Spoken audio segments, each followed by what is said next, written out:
Trinidad, come and get blessed at the Good News Fest. Free groceries while stocks last and lots of giveaways like appliances and toys and much more with live music at each venue. 3 days only in South, March 30th at number 4 Recreation Ground, Palo Seco from 4 p.m. In Central, March 31st at Ancient Alley Promenade, Couva, 6 p.m. And in the East, April 1st, Macoya, Savannah, Macoya, 6 p.m. It's the Good News Fest, 3-day family event, March 30th to April 1st. Lots of giveaways after an encouraging word shared. Thank you for staying with us. As you saw just now, we are speaking to two special guests who are joining us to tell us about Good News Fest. Joining us via Zoom is Sheldon Yearwood and Merlin Calero, who are representatives of Restoration. Thank you for joining us. We appreciate you both. Good morning. It's an honor to be with you. Good morning. So tell us about Good News Fest. What does Good News Fest entail? It is really inspirational name. It's a good name, Good News Fest. So tell us, what does this entail?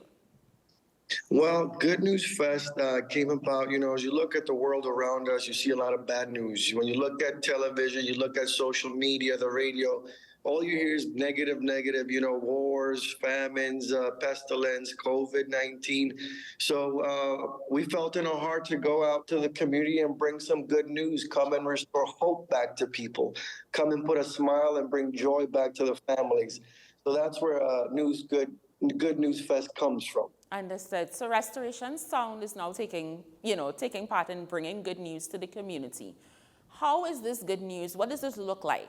There are particular events. What are the activities surrounding this initiative? Well, yes, when we come to the community, we like to bless the family. So we come there, we have live music, we do games with the children, we do lots of giveaways, we bring toys, televisions, all different kinds of it. We also bless families with groceries, but we also give them a positive and encouraging message so that when the people leave the festival, they leave with hope, they leave with joy, they leave blessed when they come to the festival. Right. So Sheldon, this is a big undertaking. It's a good undertaking, but we know with everything that we're doing in terms of giving to the communities, it's going to take a lot. So tell us about the support that you would have gotten to really bring this initiative and move it off the ground to begin helping these communities.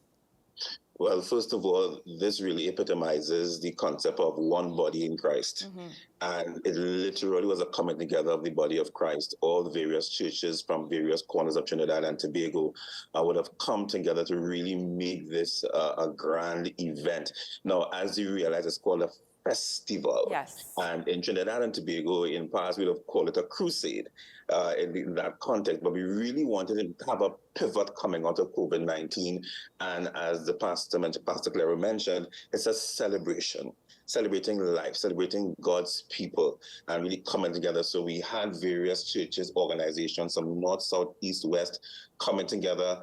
We would have marketed, really well very early last week, giving out thousands. We actually printed 10,000 flyers in the east-west corridor alone. Okay. And then we printed 5,000 in Central, 5,000 in South, and there was a motorcade Saturday, and really to let the people know that we are here for you. And restoration is such I want to say, a fitting theme, because with revival, there's restoration unto Christ. Mm-hmm. And we really want to let people know the goodness of God in this season. So it really was, all pastors I think we spoke to, over the last, let's say, 2-3 weeks, they were on board with this because, as Pastor mentioned, there's so much happening, even right here in Trinidad and Tobago. A lot is happening. People are looking for something more, something with substance. So it wasn't difficult at all rallying that support in terms of getting this off the ground. And it's 3 days, as you saw in the ad. Yes. It's going to be amazing. Yeah. Yeah, so we're going to get into details in terms of the where and when and so on. But just to backtrack a bit and off of what Pastor said, we're in a time where good news is really hard to find. We came out of a pandemic, and I'm saying that cautiously because we're still seeing and dealing with the effects of that pandemic. How have you seen that, affect the families and the communities and even in the church? How have you seen that affected it, and how are we navigating through that?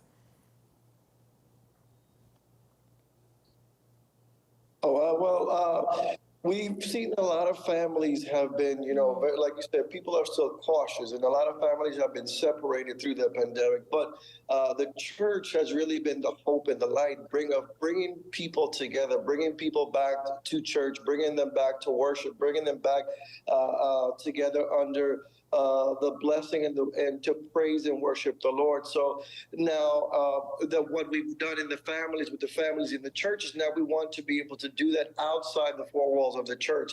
That's where we're reaching out to the local community to get the community to come back together, to have faith in each other, to know that they're not alone, to help them, remind them that, we have made it through the pandemic. And you said, like you said, being cautious, but we're still here. Yes. And we're going to move forward, and we are not alone. We're together as a community. We're in this together as a world community. So that's the idea of bringing the people back and bringing them to remind them that we need to have joy, that we need to have hope in God, that He has not abandoned us.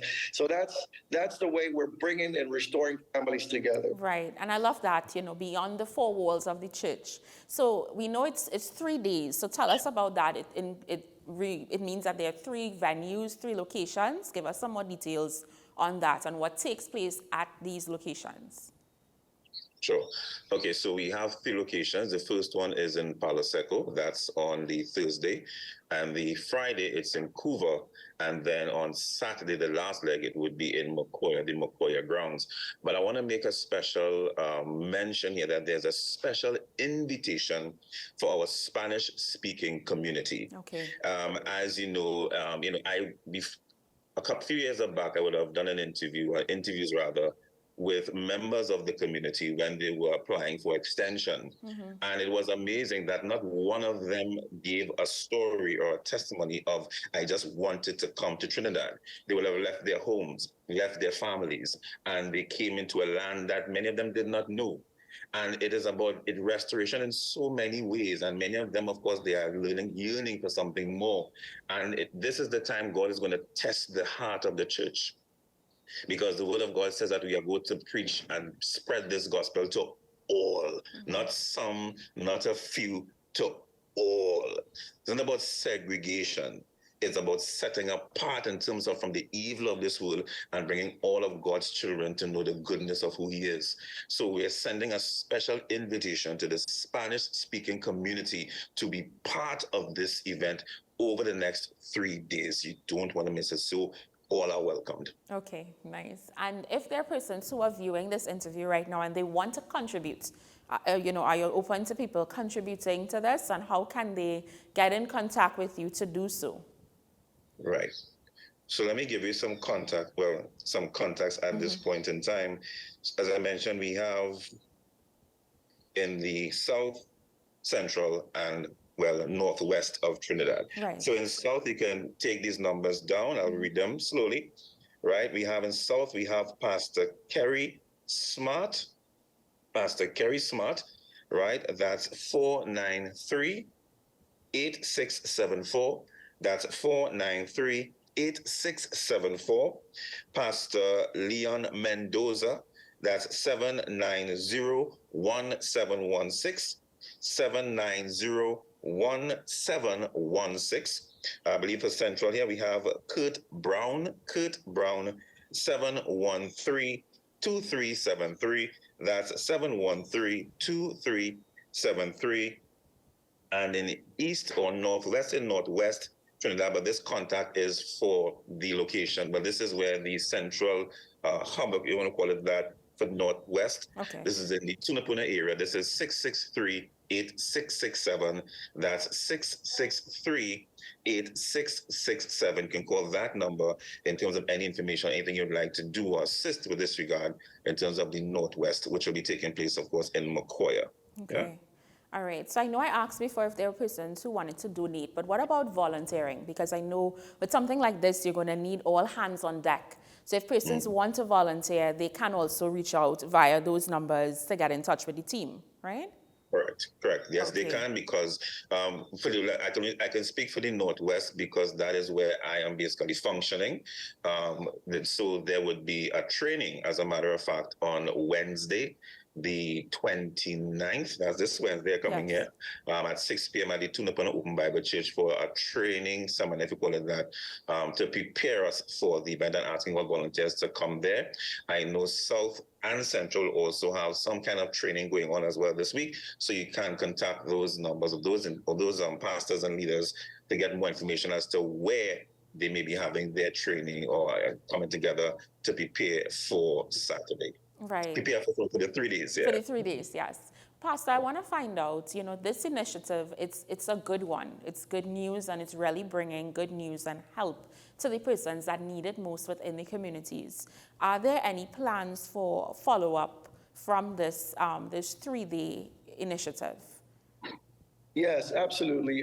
Everyone that comes to the festivals will be registered for the event, and then after the event, the local pastors and the local churches will be reaching out to people to let them know, look, we're here for you. If you need anything, if you need prayer, you need encouragement, you need a church family, the church is available for you to help you navigate whatever difficulties you may be facing. So we're not just having a one-day event and then forgetting about the community. No, we'll be there. We'll be connecting with people. We'll be even possibly doing some home visits if people would like after the event, just to help restore, revive, and bring hope to them. Okay, sounds good. And we didn't really talk about this, but what are the items that would be given away? I know groceries was mentioned, but what other items would be given away? And that can give an idea to those persons who want to donate what they can donate.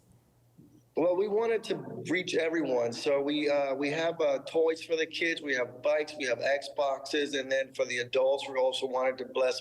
We have cell phones, we have household items like refrigerator, things that people really need in the community. We have, I believe, stoves that we'll be also able to give away and bless, and lots of toys and stuff for the kids. Okay, and just remind us before you go, Sheldon, the venues that this will be taking place at, and is there anywhere on social media persons can just go to a page to get more information, on what's taking place? Well, we have it on several of the, I want to call it the ministry pages, the various pastors and their churches. But let me give you the exact location as it pertains to where it's taking place in. So I'll start with the east because I know they're very close. So in the east, it's actually taking place at the Macoya grounds in Macoya. And this is what date? Remind us of the dates as well. Yeah, so that's in the, right, I have it here with me, good. Mm-hmm. So let's begin on the Thursday, right? So that's the day of the holiday. Yes. So this is taking place at number 4 Road Recreation Ground, number 4 Road Recreation Ground in Palo Seco. Right? Okay. This is behind the government primary school. For all those in the Southland, that's in Palo Seco, right? And the doors open at 4 p.m., but I believe it's starting at 6 p.m., but they're opening the doors early or the venue early so they can actually have, things coordinated properly. Because as you mentioned, we get a lot of giveaways and we don't want it to get chaotic, right? So it's actually just to stick up in quickly, there is somewhat like a chit system where you're going to get, when you come in, you register, they're going to give you a chit. So, well, of course, and then after that, after the encouraging word that was mentioned by Pastor, they'll have a process where you're going to someone pick the chit, and then they're going to have a process where you're going to receive your item. Okay, right? So they'll be orderly. Yes. Yeah, this is the Thursday, good. And then we have on the Friday, this is in Cuba, it's at the Inshan Ali Promenade. The Inshan Ali Promenade, right? That is on the Friday. Same thing, doors open at 4, but the event begins at 6 p.m., right? And then, of course, we have in the east, we have the Macoya grounds, Macoya, Savannah, Macoya. That, of course, on this Saturday, that's April 1st. And as my pastor has been saying for the past few days, no, we're not fooling anybody. This is actually happening. April 1st is April Fool's Day. No, it's actually happening. Right. We're not fooling anyone. This is going to happen, right? Yes. Macoya, Savannah, same thing. Doors open at 4, but the event begins at 6. So it's 6 p.m. on all 3 days from March 30th to April 1st. Come and be part of this festival. Yes, and before you leave, what is the message that you want to send to the public for people who are, viewing this interview and they may not be the persons that I need, but they may know a family, whether it's family members or family within the community. What is the message that you want to send to them and persons who may be a bit timid, may be a bit hesitant to come even though they need the help? What do you want to tell them? Well, I want to tell them we're waiting for them with open arms. We're here to bless the community. We're here to help restore, bring back hope and joy. So if you know anyone that's struggling, and even they might come, encourage them to come, and they're going to have a great time. They're going to receive hope. They're going to receive a good message, and remind them that God loves them and that Jesus Christ has provided a way for them. So, just to come out and know that you're not alone. Know that there's people out there looking to help you out. Good. Thank you, Pastor Merlin. Thank you, Sheldon, for joining us. This is such a wonderful initiative and opportunity for persons not just to receive help, but also to give. So we appreciate the work that you're doing. We will definitely check in to see how things went and, what are the follow-ups that are going to happen. All the best to you and the team. Thank you so much. No problem. Thank you so much. Have a blessed day. Yes, we take a short break. When we come back, we still have a lot more in store for you. Stay with us. Trinidad, come and get blessed at the Good News Fest. Free groceries while stocks last and lots of giveaways like appliances and toys and much more with live music at each venue. 3 days only in South, March 30th at number 4 Recreation Ground, Palo Seco from 4 p.m. In Central, March 31st at Ancient Alley Promenade, Couva, 6 p.m. And in the East, April 1st, Macoya, Savannah, Macoya, 6 p.m. It's the Good News Fest, 3-day family event, March 30th to April 1st. Lots of giveaways after an encouraging word shared.